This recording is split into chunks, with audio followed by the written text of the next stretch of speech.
Pues nadie te ama como yo, pues nadie te ama como yo. Mira la cruz, esa es mi más grande prueba. Nadie te ama como yo. Bienvenidos a Creciendo Juntos en Nuestra Fe Católica, el programa que le ayudará a conocer la riqueza de su fe y a profundizar en su relación personal con Jesucristo en su iglesia. Y ahora con ustedes, el Padre Julián Cardona. Nadie te ama como yo. Un saludo muy especial, mis hermanas y hermanos que nos escuchan en este domingo, día de gracia, día del Señor, al inicio precisamente de esta jornada en la que una vez más como hermanos y hermanas en la fe nos hacemos presentes a través de esta línea radial como un recurso a través del cual la gracia del Señor alcanza a todos y nos comunica su amor. Hacemos una invitación muy especial a que nos sigan escuchando a todos ustedes cada domingo en este espacio de 8 a 9 de la mañana, en este programa en el que crecemos juntos en nuestra fe católica. Saludos como siempre a las hermanas y hermanos en las áreas de Lenore City, Madisonville, Oak Ridge, Knoxville, Athens, Cleveland, Jefferson City y a todos aquellos otros que nos escuchan a través de la internet. Sean todos bienvenidos y sean todos bendecidos también en el amor de Dios. Este domingo estamos precisamente haciendo inicio al tiempo de la Cuaresma. El miércoles pasado comenzábamos con el miércoles de ceniza, ese signo visible de la señal de la cruz sobre nuestra frente, que representa precisamente el inicio del tiempo de la Cuaresma. Y hoy estamos justamente en el primer domingo de la Cuaresma, meditando en la palabra de Dios, en ese tiempo de preparación para que se dispongan nuestros corazones para recibir a Jesús vivo y resucitado durante el tiempo de la Pascua. Vamos a comenzar entonces con una oración por todos ustedes y por sus familias, en el nombre del Padre, y del Hijo, y del Espíritu Santo. Amén. Señor bueno, Padre amoroso, en esta mañana queremos entregarte la vida de todos nosotros. Queremos poner en tus manos, como Padre misericordioso, la familia también de cada una de las hermanas y hermanos que nos escucha. Tú nos creaste, Señor, nuestra vida está en tus manos. Tú diseñaste cada una de las partes de nuestro ser. No estás lejos tú, Señor, de los acontecimientos que cada uno de nosotros vive a diario. Es por eso que te queremos pedir que permanezcas con nosotros también durante este día, que no nos permitas caer hoy en pecado mortal, que dispongas nuestros corazones para la celebración de este tiempo especial de la Cuaresma, que como la Virgen María nosotros podamos ser capaces de escuchar tu palabra y de ponerla en práctica a través de nuestras acciones y palabras, nuestros gestos y actitudes de cada día. Concédenos la gracia del Espíritu Santo para que estemos siempre contigo, para que tengamos fuerza y valentía para cumplir tu voluntad y para que siempre y en todo momento con nuestro testimonio de vida proclamemos tu grandeza y seamos a la vez también presencia tuya en todos los lugares donde nos encontremos. Te lo pedimos en nombre de Jesucristo nuestro Señor. Amén. En el nombre del Padre, y del Hijo, y del Espíritu Santo. Amén. Vamos a meditar el Evangelio que la Iglesia nos ha ofrecido en este domingo primero de la Cuaresma para nuestra reflexión y para nuestro crecimiento en la fe. Justamente cuando a través de este tiempo de la Cuaresma la Iglesia quiere que nos detengamos de manera especial a meditar en los misterios centrales de nuestra fe, en la celebración de la Pascua, a la que vamos a llegar a través de este desierto espiritual que es la Cuaresma. El Evangelio que nos propone la Iglesia para hoy, primer domingo de la Cuaresma, es el de Marcos capítulo 1, versículos 12 al 15. En aquel tiempo, el Espíritu impulsó a Jesús a retirarse al desierto, donde permaneció 40 días y fue tentado por Satanás. Vivió allí entre animales salvajes y los ángeles le servían. Después de que arrestaron a Juan el Bautista, Jesús se fue a Galilea para predicar el Evangelio de Dios y decía: Se ha cumplido el tiempo y el reino de Dios está ya cerca. Arrepiéntanse y crean en el Evangelio. Palabra del Señor. Gloria a ti, Señor Jesús. Este tiempo de la Cuaresma, hermanas y hermanos, es considerado desde tiempos muy antiguos por la Iglesia precisamente como el desierto espiritual.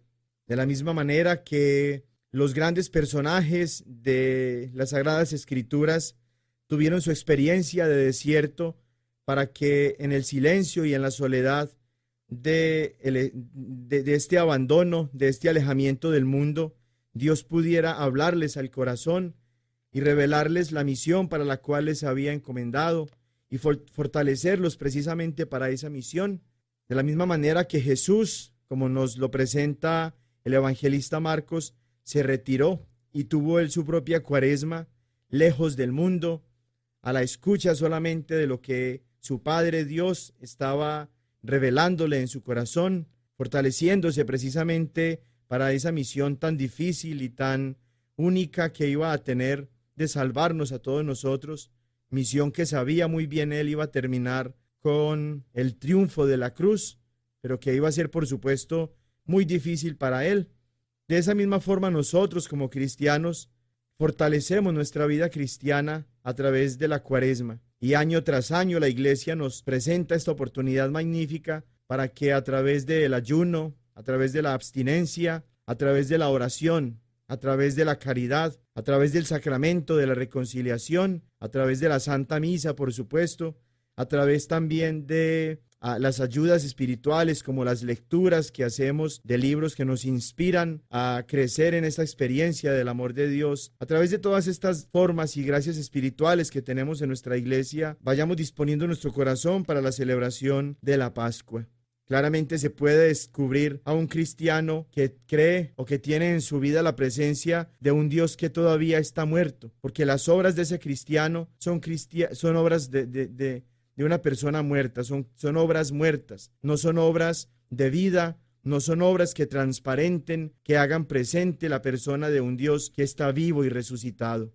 Por eso es tan importante para nosotros tomarnos en serio la Cuaresma para descubrir allí la presencia de ese Jesús que se deja tentar para que nosotros experimentemos con él el triunfo sobre la tentación, para que no caigamos con tanta facilidad en el pecado, para que no nos acomodemos a lo que el mundo nos presente, para que seamos capaces de vivir no según la carne, sino según el Espíritu, como Jesús, y que de esa manera nosotros, como Él, seamos aquellos en los que el Padre tiene su complacencia. Los invito entonces para que ustedes durante este tiempo de la Cuaresma se preparen para una buena confesión que los disponga a la celebración de la Pascua de una manera muy plena y muy bien realizada, que a la vez también ustedes tengan momentos especiales de oración, de meditación en la palabra de Dios, para que durante estos domingos de la Cuaresma ustedes también asistan a la Santa Misa y para que al reunirnos todos en torno a la mesa de la palabra y en torno a la mesa de la Eucaristía, reflejemos en nuestro deseo de amar y de servir a Dios el propio deseo de Jesús en el desierto, de estar dispuesto para la misión que el Padre le encomendaba, y que de esa manera miremos nuestra vida cristiana dándole sentido y plenitud en la persona de Jesús. En la pasada sesión, en el pasado programa, meditábamos en el maravilloso tema que se convierte para nosotros como cristianos en el fundamento de nuestra fe, que es el amor de Dios. Y descubríamos cómo algo que para nosotros como cristianos católicos es admirable y es algo que nos causa siempre muchísima alegría y mucho asombro, mucha admiración, es el hecho de que Dios nos ama. Y es el hecho de que nosotros, siendo criaturas de Dios, hemos sido por Él constituidas también sus hijos e hijas en la persona de Jesús. Gozamos entonces nosotros del amor de Dios, gozamos nosotros entonces del privilegio de contar con nuestro Dios, no solamente como creador nuestro, sino también como nuestro Padre. Y veíamos cómo es en la persona de Jesús donde más se manifiesta el amor de Dios, donde de manera especial se planifica en nosotros el amor de Dios. Y hay un pasaje muy hermoso que quiero compartir con ustedes y que se va a convertir para nosotros en la columna vertebral de nuestro tema de hoy, en torno precisamente a la presencia de Jesús, al ser de Jesús, a las enseñanzas de Jesús, a la presencia de Jesús en medio de nosotros. Y este pasaje es el que encontramos nosotros en el Evangelio de San Mateo, en el capítulo 16. En ese pasaje vemos a Jesús en diálogo con los apóstoles, preguntándoles una pregunta que es crucial, no solamente para ellos en su momento, sino para cada uno de nosotros, para cada cristiano. Mateo 16, a partir del versículo 13.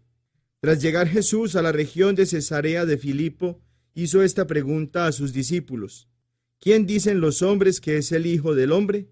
Ellos respondieron: unos, Juan el Bautista; otros, que Elías; otros, que Jeremías o uno de los profetas.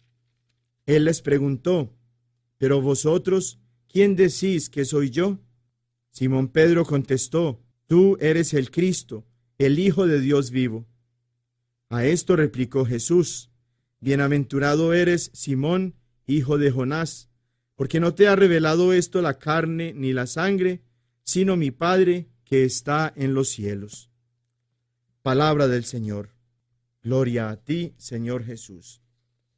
Este pasaje tan hermoso del Evangelio de San Mateo nos permite descubrir a Jesús en ese diálogo personal, privado, con sus discípulos. Todas las personas tenían algo que decir de Jesús. Aquellos que ya lo habían visto hacer milagros, quienes lo escuchaban, quienes habían escuchado los rumores que se transmitían en torno a Jesús. Cada una de las personas en toda esa área en la que Jesús estaba evangelizando, instaurando el reino de Dios, ya decían algo acerca de él. No era desapercibida la presencia y la enseñanza de Jesús. Sus acciones y sus palabras no pasaban por alto, tanto ni para sus oyentes como para aquellos que se beneficiaban de sus milagros y de su poder y de su inmensa compasión. Y es por eso que Jesús, en lo privado de la comunicación con sus discípulos, los llama aparte en ese lugar tan hermoso y tan significativo que es Cesarea de Filipo, que es el lugar en el que precisamente Jesús instaura a Pedro como la base, el fundamento, la piedra de su iglesia. No de la iglesia de Pedro, sino de la iglesia de Jesús. Y promete que él va a edificar su propia iglesia, la iglesia de Jesús, y que los poderes del infierno no van a prevalecer contra esa iglesia que somos nosotros, y que por ya alrededor de 2000 años seguimos aquí en el mundo, porque es la promesa de Jesús. Pero es en ese momento y en ese lugar especial de Cesarea de Filipo donde Jesús también le pregunta a los discípulos: ¿quién dicen ustedes que soy yo? Jesús no quiere ser visto como una persona importante, como una persona famosa. No quiere simplemente ser considerado como una figura de la actualidad. No quiere ser considerado solamente como alguien que tiene reconocimiento social en torno al cual se dicen muchas cosas. Jesús quiere ser en la vida tuya y en la vida mía, en la vida de cada cristiano. Jesús quiere ser, como Pedro lo proclamó, como Pedro lo profesó, Mesías, es decir, Salvador, es decir, Señor, es decir, aquel que es capaz de liberarnos y que es capaz de restaurar todas aquellas situaciones de nuestra vida que han sido deterioradas por el pecado y que solamente Dios, en la persona de Jesús, puede sanar y puede restaurar. Y es por eso que Jesús a sus apóstoles les hace esa pregunta: ¿quién dicen ustedes que soy yo? Esa misma pregunta, hermanas y hermanos, Jesús nos la está haciendo hoy a cada uno de nosotros, porque es la pregunta que está en la base de nuestra vida cristiana. La manera como respondemos nosotros a esa pregunta es la manera como nosotros entendemos el cristianismo. Muchas personas han considerado a Jesús desde la perspectiva histórica. En la teología, por ejemplo, se habla de dos percepciones diferentes acerca de Jesús. Se habla del Jesús de la fe y se habla del Jesús histórico. El Jesús de la fe, que es aquel que precisamente a través de esa virtud teologal que es la fe, nosotros aceptamos en el corazón, que aceptamos como Señor, como nuestro Mesías, como nuestro Salvador, con el cual nosotros tenemos una relación personal y con el cual nosotros crecemos en la experiencia de su amor para disfrutar con Él un día de las promesas que nos tiene aseguradas en la eternidad, si nosotros en esta vida vivimos según sus enseñanzas, de manera especial según el mandamiento del amor. Y el Jesús histórico, que es una figura histórica similar a cada una de las que nos presentan los libros de historia y que sencillamente dio su aporte en el transcurso de su tiempo con nosotros en la tierra y que sencillamente murió, como mueren todos los que han sido famosos, aquellos sobre los que se ha escrito en la historia. Jesús no quiere ser entendido, como decíamos, simplemente como una figura histórica. No quiere ser visto solamente como el Jesús histórico. Jesús quiere ser para ti y para mí el Jesús de la fe. ¿Qué significa ser cristiano? ¿Cómo vivimos nosotros de verdad nuestro cristianismo? ¿Será que basta solamente con saber quién es Jesús? ¿Será que basta solamente con entender algunos conceptos de las Sagradas Escrituras? ¿Será que basta solamente con aprendernos de memoria algunos pasajes bíblicos que nos hablan de Jesús y que nos permiten encontrarlo en el libro sagrado como alguien especial?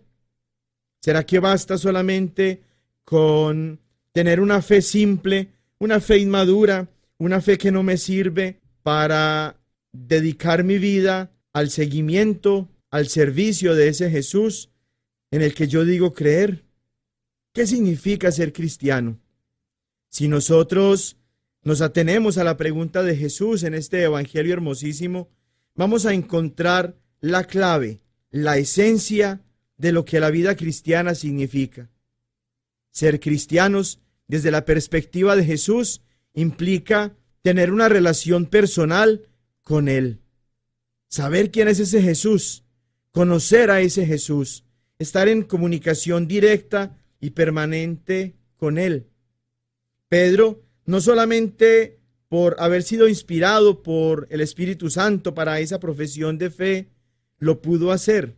Es también porque había pasado tiempo con Jesús, porque había seguido sus pasos, porque lo había escuchado, porque había interiorizado sus enseñanzas, porque se había sorprendido con sus acciones, con sus milagros, porque estaba atónito muchas veces también con la autoridad y con el poder con el que Jesús hablaba.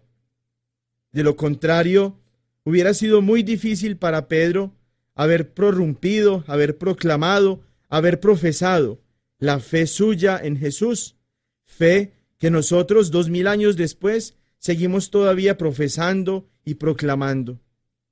Pedro tenía una relación personal con Jesús y por esa razón era discípulo suyo. No era solamente un seguidor que estuviera esperando a que Jesús saciara su hambre o a que curara sus dolencias o a que lo liberara de sus demonios. Pedro, al igual que los otros discípulos, tenía una relación personal con Jesús.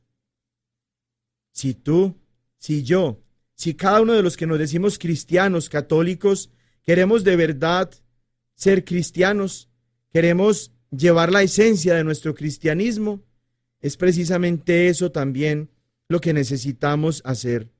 Una relación personal con aquel que es nuestro Mesías, con aquel que es nuestro Señor, con aquel que es nuestro Salvador, con aquel que puede liberarnos, con aquel que puede sanarnos, con aquel que le da sentido a nuestra vida, con aquel que es nuestro principio y fin, que es nuestro camino, la verdad y la vida.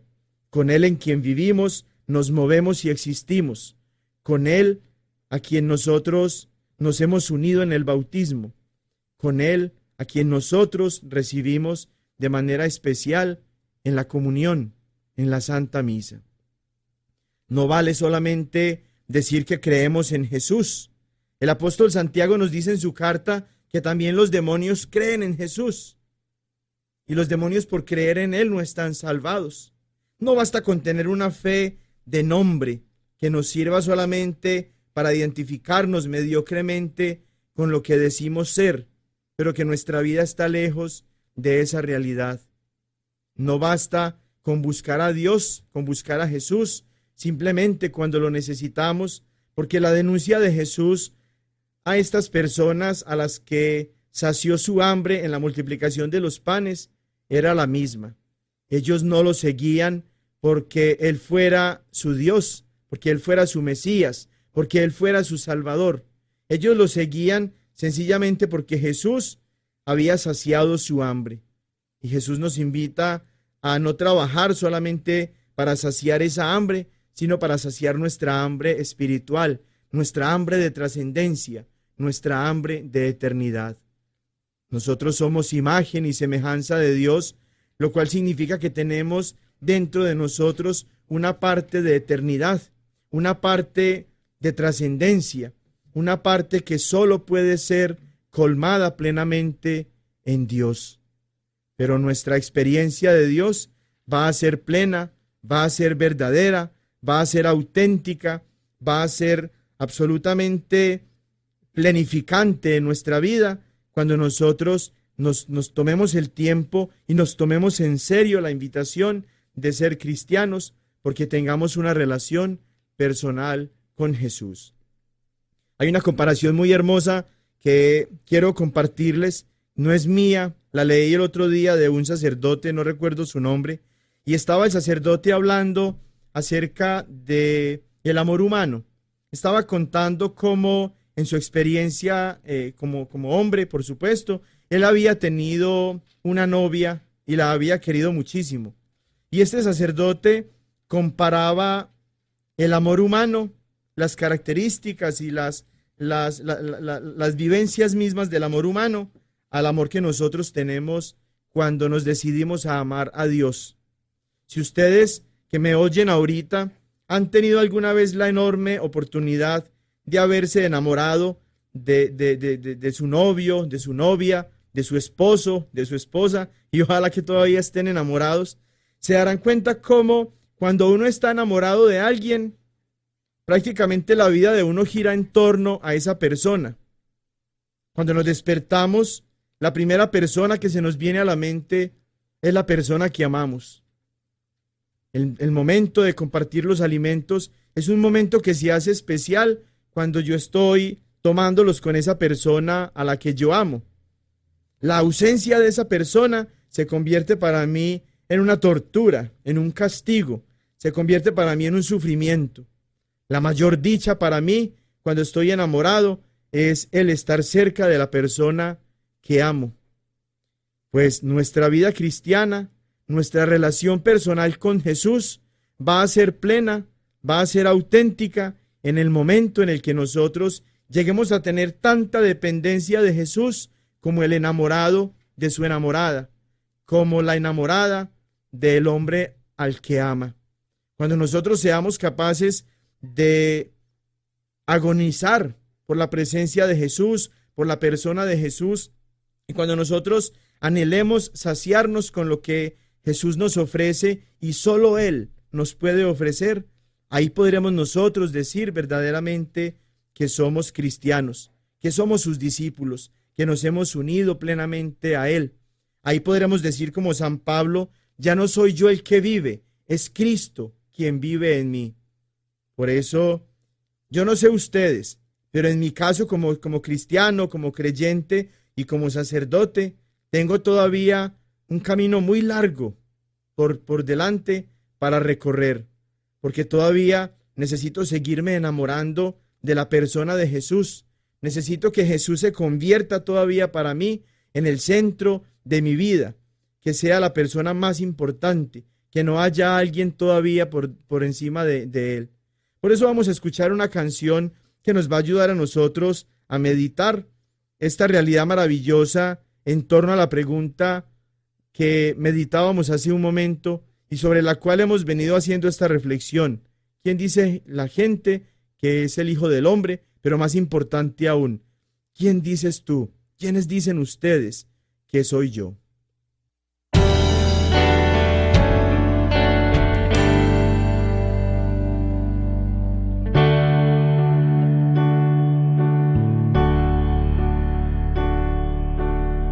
Yo allané el camino para que no tropezaras y cogí tu mano para que no te cayeras. Anduve contigo sin que te dieras cuenta. Te hablé en el silencio con amor. Fui yo quien escuché todos tus pensamientos, quien puso emociones en tu corazón. Yo sé que las lágrimas en tu dolor llené tu vida de ilusión. Y ahora tú, ¿quién dices que soy yo? ¿Quién dices que soy yo? Si nadie te ama como te amo yo. Y ahora tú, ¿quién dices que soy yo? Si te amé hasta la cruz, ¿quién dices que soy yo?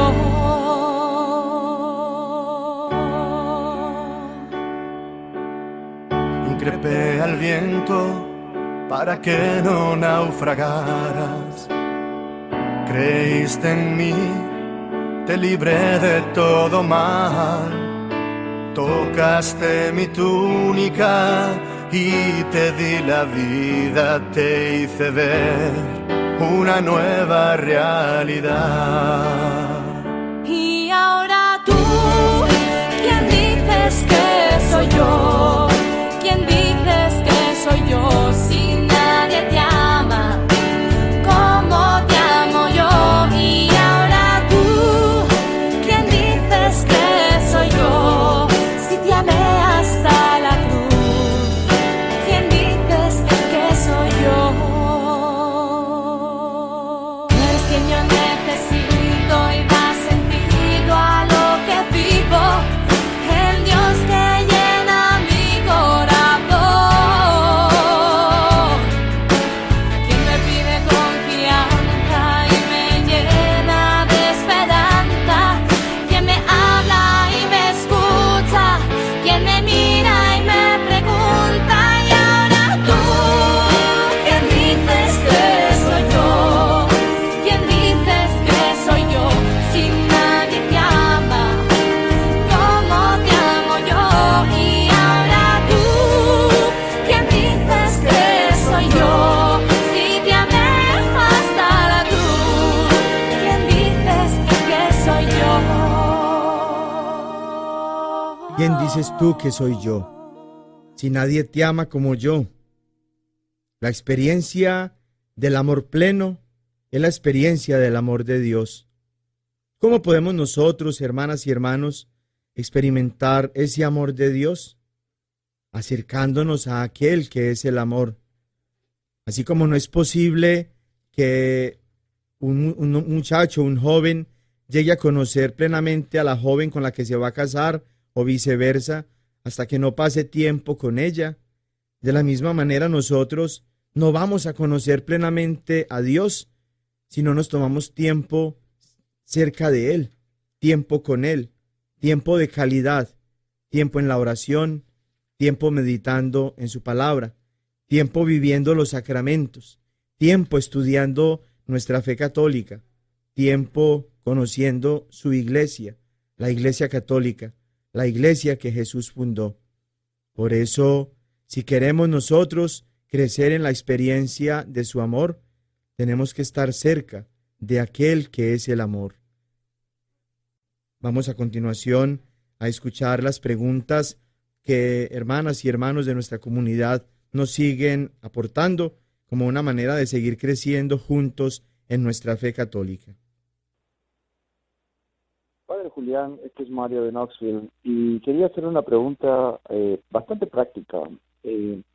¿Cuál sería su recomendación para aquellos que queremos rezar y tenemos una agenda diaria un poco ocupada? ¿Qué recomendaría? ¿Cuál sería la forma más efectiva de hacer oración y mantenernos activos en nuestra fe día a día? Gracias. Un saludo muy especial para ti, Mario, que nos has compartido esa pregunta tan importante. Y el tiempo actual en el que nosotros estamos pareciera que es uno de los tiempos más desafiantes para nuestra vida de fe por muchas cosas.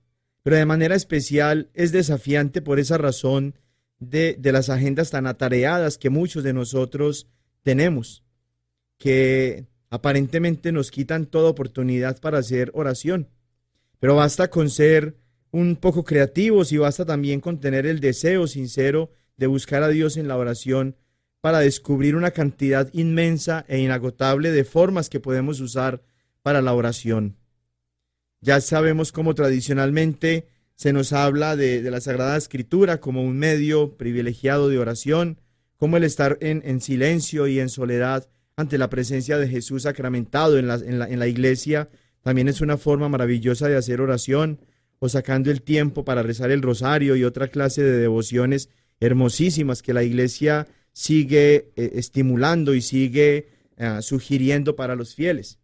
Pero para aquellos como tú y como yo, y para aquellos como muchos otros hermanos y hermanas que nos escuchan y que tienen igualmente agendas muy atareadas, el diálogo espontáneo con Dios en cualquier momento del día sigue siendo un momento privilegiado de oración. Tú no necesitas estar entonces con un rosario en la mano, o no necesitas estar postrado de rodillas frente al Santísimo cuando estás con tus deseos de hacer oración. Basta solamente con que silencies la radio y silencies tu corazón para que en ese espacio de silencio tú te quieras encontrar con Dios. Por ejemplo, cuando vas manejando para tu trabajo, cuando regresas de trabajar, cuando a través de cada una de las tareas de tu labor en el trabajo o en el hogar, estás conectando tu ser a través de la oración mental y de la oración espiritual con Dios. En los teléfonos inteligentes ahorita se pueden descargar una infinidad de aplicaciones que incluyen devociones, las lecturas diarias que la Iglesia nos propone dentro de la Santa Misa, la misma palabra de Dios descargada en aplicaciones muy útiles que nos sirven todas ellas para que en momentos de descanso, en lugar de estar perdiendo el tiempo con conversaciones superficiales con compañeros de trabajo, muchas veces pecaminosas, porque lamentablemente utilizamos a veces de una forma muy mala el tiempo que pasamos con nuestros compañeros y con nuestros amigos, hablando de cosas que para nada tienen que ver con nuestra fe o con la vida cristiana. Si en lugar de hacer todo eso nosotros utilizamos las aplicaciones que podemos descargar gratis en nuestros teléfonos inteligentes y las usamos como medios para conectarnos con Dios en la oración, definitivamente es algo que vamos a poder aprovechar muy bien. Lo importante es que podamos destinar un tiempo diario para la oración, según como nos quede más fácil, según nuestra conveniencia y según nuestra comodidad, pero que ese tiempo no lo negociemos con otras cosas que vayan haciendo a Dios y a la oración precisamente desplazarse al último lugar de nuestras agendas. Hola, padre, soy Teresa y tengo una pregunta que hacerle. Solamente si yo no soy tan devota de María, yo solo la respeto, pero no le tengo tanta devoción. Yo no sé si eso sea bueno o qué debo pensar acerca de María, cómo debo ser un poco más devota de ella. ¿O eso me hace menos católico? Gracias, padre. Muy buenas tardes, hermanita Teresa. Muchas gracias por esa pregunta también tan importante que nos compartes. Y tiene varias partes esa pregunta, así como también tiene varias partes la respuesta. No te hace menos católica el no tener una devoción tan fuerte a la Virgen María, porque nuestra fe cristiana está puesta en la persona de Jesús. Somos cristianos precisamente porque nosotros es en la persona de Jesús donde fundamentamos nuestra fe. Pero vale la pena aclarar, Teresa, y para todos los que nos escuchan, que creer en Jesús no significa creer en Jesús solo. Cuando las Sagradas Escrituras nos hablan de Jesús, porque como dice Jesús, todas las Escrituras hablan de Él, no se habla de la persona de Jesús de una manera desconectada del resto de elementos y de personas que constituyen la vida de Jesús. Sabemos, por ejemplo, que Jesús pertenece a la familia trinitaria en la que el Padre y el Espíritu Santo están también presentes. Un solo Dios, por supuesto, en tres personas distintas. Sabemos muy bien que Dios dispuso que fuera en el hogar de Nazaret donde naciera Jesús y que fuera en ese mismo hogar donde creciera y se desarrollara hasta el momento en el que ya se sentía preparado para salir a su misión pública de la evangelización. Sabemos que Jesús no predicó solo, sino que predicó precisamente apoyado en aquellos a los que previamente ya había llamado, los 12 apóstoles. Sabemos que sobre ellos fundó su iglesia y que en ellos dejó también su presencia eucarística cuando les dio la potestad de transformar a través de la efusión del Espíritu Santo el pan y el vino en su cuerpo y en su sangre, y les dio la capacidad de perdonar pecados, etcétera, etcétera. Entonces, pensar nosotros que nuestra fe cristiana católica se fundamenta solo en la persona de Jesús nos ofrece una visión muy limitada de nuestro ser cristiano católico. Por eso, en lo que se refiere a la Virgen María, que es tu pregunta en particular, hay que considerar a María no como compitiendo con la persona de Jesús o con la importancia de Jesús, sino entendiendo a María en relación con Jesús. No se puede desconectar a María de Jesús. Podríamos decir que de la misma forma que no se puede desconectar a Jesús de María, porque María también hace parte de la historia de la salvación. Las Sagradas Escrituras nos muestran muchas cosas de María desde el Antiguo Testamento y del Nuevo Testamento de manera especial. Nuestra devoción a la Virgen María se dirige no a ponerla en el lugar de Jesús o de Dios, como los protestantes dicen, sino que nuestra devoción y nuestro culto a la Virgen María están orientados a imitar sus virtudes y a proclamar las maravillas que Dios ha hecho en ella. María se presenta a sí misma como la esclava del Señor. Ella misma tiene muy claro cuál es su lugar en la historia de la salvación. He aquí la esclava del Señor, dice ella frente al anuncio del ángel. María es la primera cristiana y la primera evangelizadora, de hecho, porque cuando sabe que ya Jesús está en su vientre, no se queda como guardándose ese inmenso regalo para ella, sino que lo lleva para compartirlo con Isabel, su prima, y con los de su familia. María es modelo de fe y de obediencia, porque frente a la palabra, frente al anuncio del ángel, lo que María dice es: hágase en mí según tu palabra. María es vista desde las Sagradas Escrituras y también desde los padres de la Iglesia como la hija predilecta del Padre, porque ella y solo ella fue escogida para que en su vientre se desarrollara la palabra eterna de Dios, el Hijo unigénito de Dios. María es también entonces la madre del Hijo de Dios. Muchos protestantes y muchos herejes a lo largo de la historia de la Iglesia han opuesto muchos argumentos en ese sentido en contra de María, diciendo que María no puede ser madre de Dios porque Dios no tiene mamá, Dios no tiene principio y no tiene fin. Pero María es madre de Dios porque engendró a Cristo, que es Dios. En la persona de Jesús no está separada la divinidad y la humanidad, es una sola persona. Son dos naturalezas, la humana y la divina, en la persona de Jesús. Por tanto, María no puede ser solamente madre de la parte humana de Jesús y no de la parte divina. María es madre de Cristo. María es Theotokos, es madre de Dios.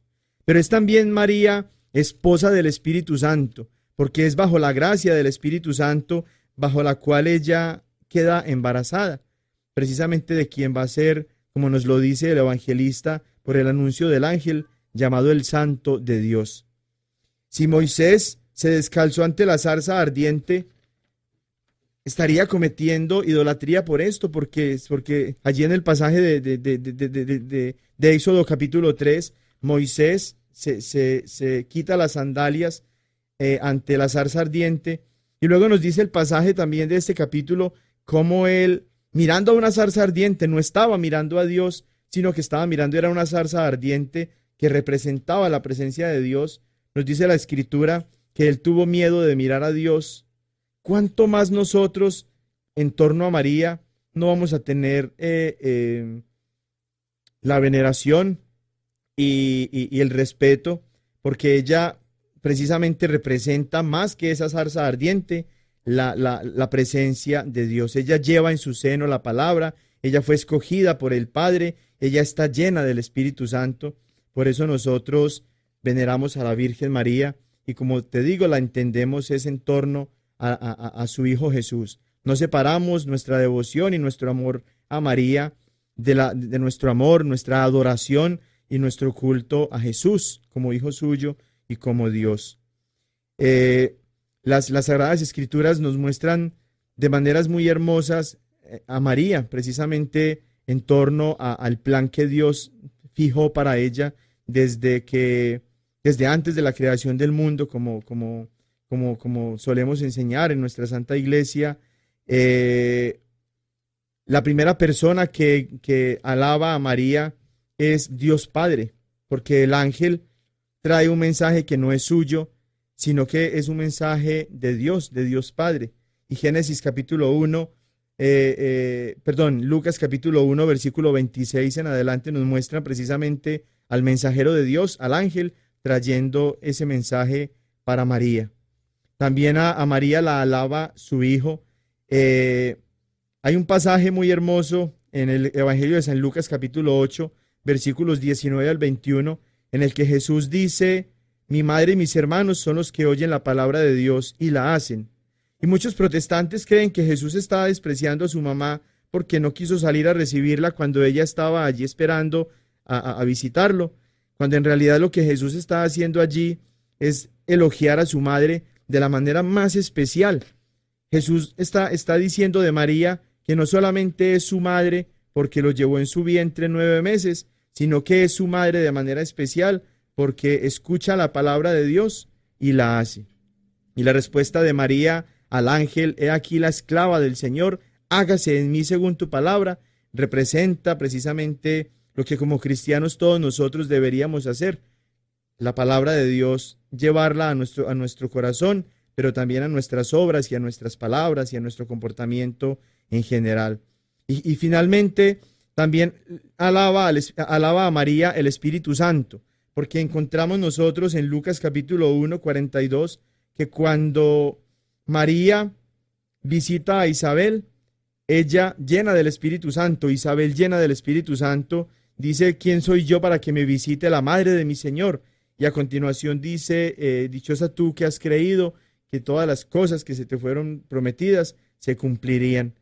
Esas alabanzas tan hermosas las está diciendo Isabel, pero llena del Espíritu Santo. Entonces, en ese momento Isabel es mensajera del Espíritu Santo, así como el arcángel San Gabriel es mensajero del Padre en la Anunciación. Entonces, llama la atención cómo a lo largo de la historia de la Iglesia, los grandes santos de la Iglesia han sido muy devotos de María Santísima. Entonces, si tú quieres ser una buena católica, planificando precisamente tu ser cristiano y tu ser católico, conviene que empieces a alimentar una muy sana y muy profunda devoción a la Madre de Dios, a aquella que también es nuestra Madre. Mi nombre es Tomás y soy miembro de la parroquia de Holy Ghost. Y mi pregunta para el Padre Julián es, como estamos en tiempo de Cuaresma y se nos habla sobre la conversión y el ayuno, mi pregunta sería acerca del ayuno. ¿Cómo debe ser el ayuno para que pueda tener esa validez que requiere? Esa es mi pregunta. Una muy importante pregunta, mi hermanito. Muchísimas gracias, Tomás. Y como dices tú, en este tiempo de la Cuaresma es el tiempo en el que de manera especial, no de manera exclusiva, sino de manera especial nosotros nos dedicamos a esas prácticas de penitencia que son el ayuno y la abstinencia.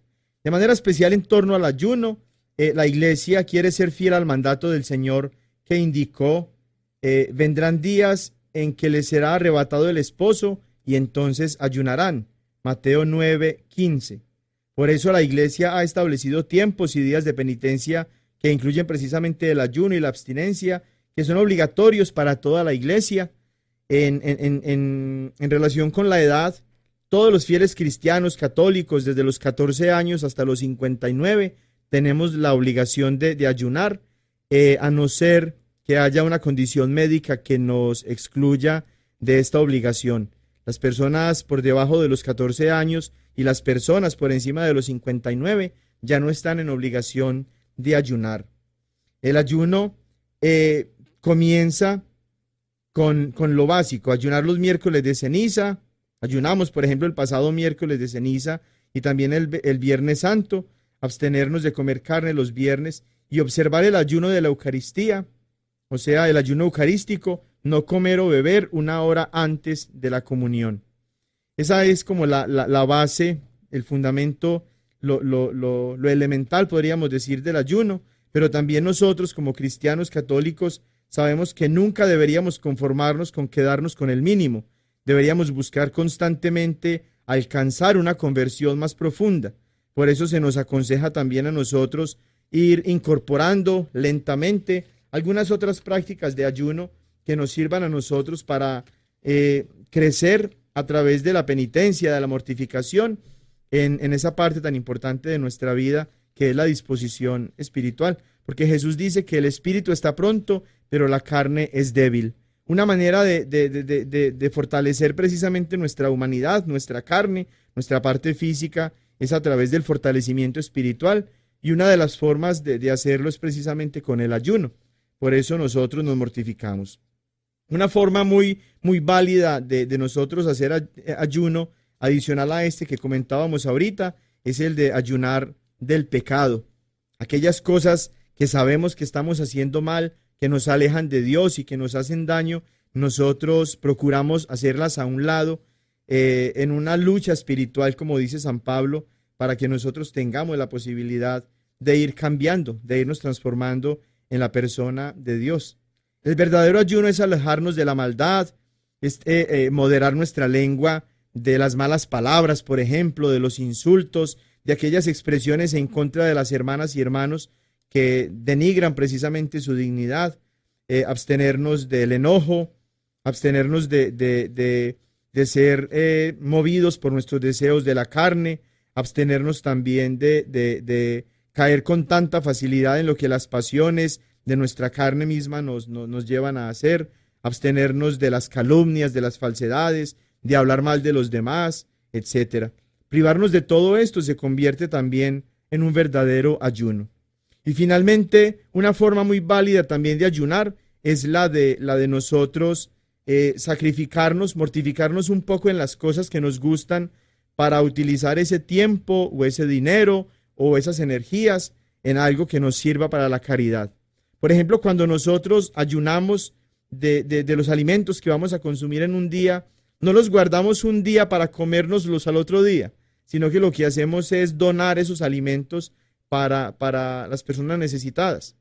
Quienes son dependientes de las redes sociales y de estar con sus teléfonos todo el día, pueden ayunar también de estar frente a sus teléfonos o frente a la televisión, y ese tiempo que no van a pasar allí dedicados a esas actividades que muchas veces no dejan nada para el espíritu, los pueden dedicar a pasar tiempo de calidad con su familia, con los hijos, con sus papás, en la oración, en las obras de caridad, etcétera. Entonces, como ves, Tomás y todos aquellos que nos escuchan, hay una inmensa cantidad de formas de ayunar en nuestra iglesia, todas ellas con un fruto espiritual muy importante para todos nosotros. Y retomando nuestras ideas del tema que estábamos desarrollando ahorita en torno a la persona de Jesús, en la respuesta que como cristianos católicos tenemos que dar nosotros a esa pregunta tan importante, vamos a seguir avanzando entonces en algunas ideas para esa reflexión, porque el ser cristiano nos lleva a nosotros a irnos configurando precisamente con la persona de Jesús. Una de los signos visibles más importantes de la Cuaresma, en torno al cual nosotros podemos meditar en este primer domingo de la Cuaresma, es precisamente la de la ceniza sobre nuestras frentes. Se nos hace una señal en la cruz, una señal de la cruz, sobre nuestra frente, y se nos dice: recuerda que polvo eres y en polvo te convertirás, o diciéndonos, como el Evangelio de Marcos nos invita hoy a arrepentirnos y creer en el Evangelio, así también se nos invita a meditar en nuestro ser humanos y en nuestro ser cristianos a través precisamente de ese signo de la cruz. Muchos cristianos católicos, que se dicen católicos, creen que su signo es según el día de su nacimiento. Entonces se vuelven hasta esclavos y de una manera muy absurda están buscando leer el horóscopo para encontrar allí que dicen según su signo de Leo, de Virgo, de Géminis y todas estas otras cosas que la astrología y el esoterismo han puesto en sus manos. Pero para nosotros que vivimos nuestra fe y que queremos mirar nuestra vida desde la perspectiva de Jesús, nuestro signo es la cruz. Somos cristianos y se traza un signo de la cruz sobre nuestra frente, significando precisamente el signo por el cual nosotros hemos sido salvados, que es el signo de la cruz.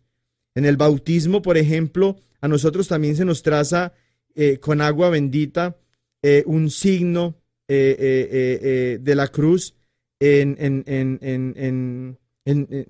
el niño que se va a bautizar, con el aceite, con el aceite de los catecúmenos y con el santo crisma también se traza una cruz.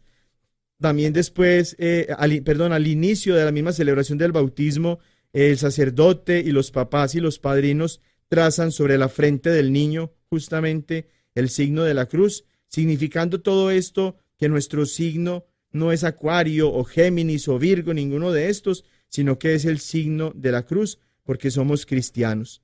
Y lo que nos identifica a nosotros en nuestra fe y en nuestra vida humana, una vez que hemos aceptado la fe en Jesús, es precisamente esto, el seguir a Jesús, tratando de reproducir sus acciones, sus virtudes, su forma misma de vivir, su deseo de cumplir la voluntad del Padre en nuestra propia vida. Por eso vale la pena que nosotros pensemos en torno a la pregunta de Jesús, ¿cómo estamos viviendo nuestra fe? Porque así como nosotros estamos llamados a tener una relación personal con Jesús que le da la esencia a nuestro ser cristiano católico, de la misma manera Jesús se podría decir está muriendo de deseo por tener una relación personal con nosotros. Pasajes tan hermosos como Juan capítulo 15, versículo 5, nos muestran a Jesús deseando que nosotros estemos unidos a Él y pone esa figura tan hermosa de la vid, diciendo que Él es la vid, como la plantita que produce las uvas y nosotros somos las ramas, los sarmientos. En pasajes tan hermosos en los que Jesús habla, como en los del Evangelio de San Lucas, en el capítulo 15, cuando nos está hablando pues de la misericordia del Padre, está hablando precisamente allí, por ejemplo, de una oveja perdida, y esa oveja perdida eres tú, y soy yo, y somos cada uno de nosotros a los que Jesús con tanto amor quiere salir a buscar.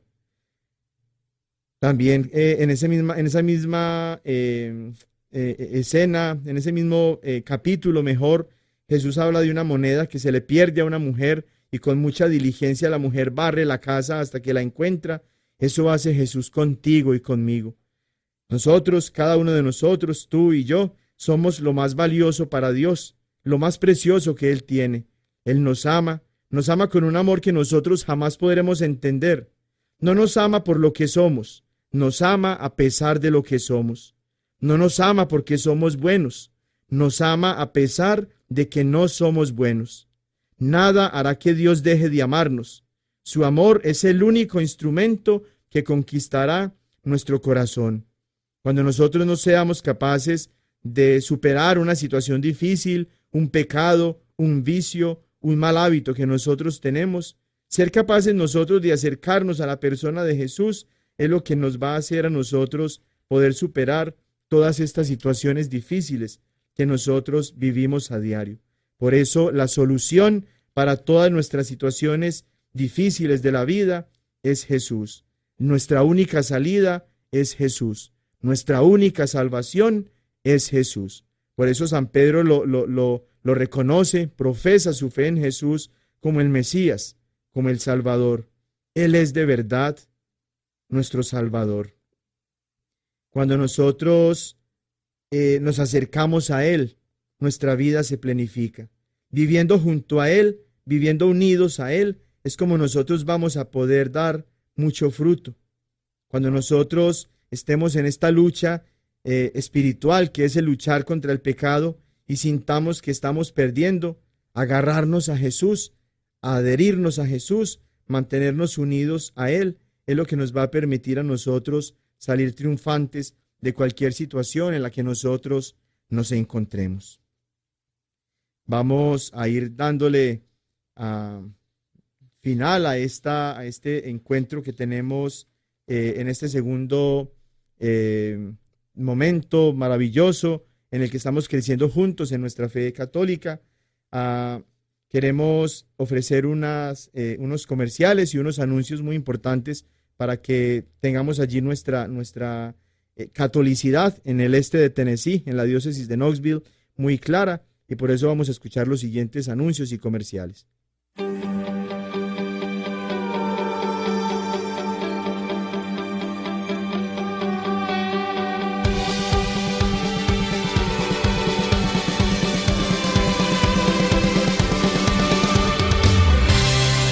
Cuando el futuro veas incierto y el temor debilite tu confianza, recuerda que Dios está presente, que nada escapa a su mirada.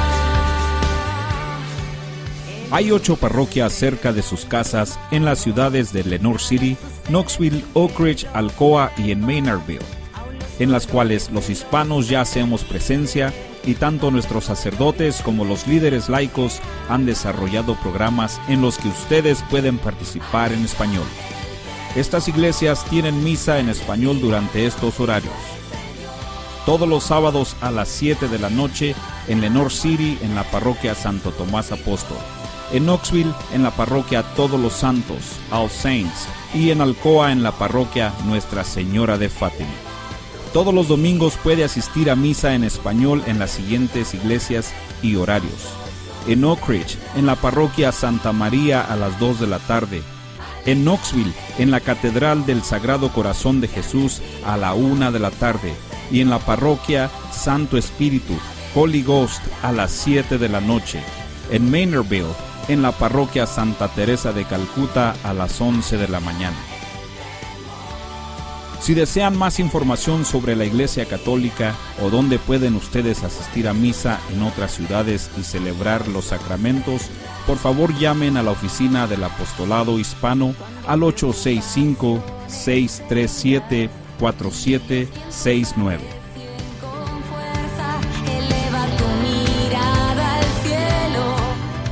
Así vamos dando por terminado este espacio que el Señor nos ha permitido vivir, creciendo juntos en nuestra fe. Les agradezco inmensamente que hayan estado con nosotros. La invitación es para que sigan ustedes mismos invitando a otras personas para que nos sintonicen en el mismo espacio de 8 a 9 de la mañana los domingos, para que sigamos juntos creciendo en nuestra fe.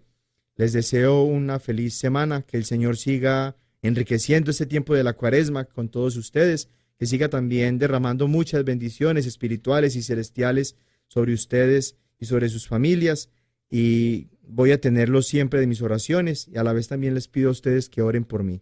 La bendición de Dios Todopoderoso, Padre, Hijo y Espíritu Santo, descienda sobre ustedes y los acompañe siempre. Ven con nosotros al caminar, Santa María, ven. La diócesis de Knoxville y la parroquia de Santo Tomás Apóstol de Lenoir City les agradecemos por habernos acompañado en Creciendo Juntos en Nuestra Fe Católica, y los invitamos a que nos escuchen la próxima semana por esta misma estación y a la misma hora, para profundizar en lo que significa ser un católico conocedor de su fe. Hasta pronto y que Dios los bendiga.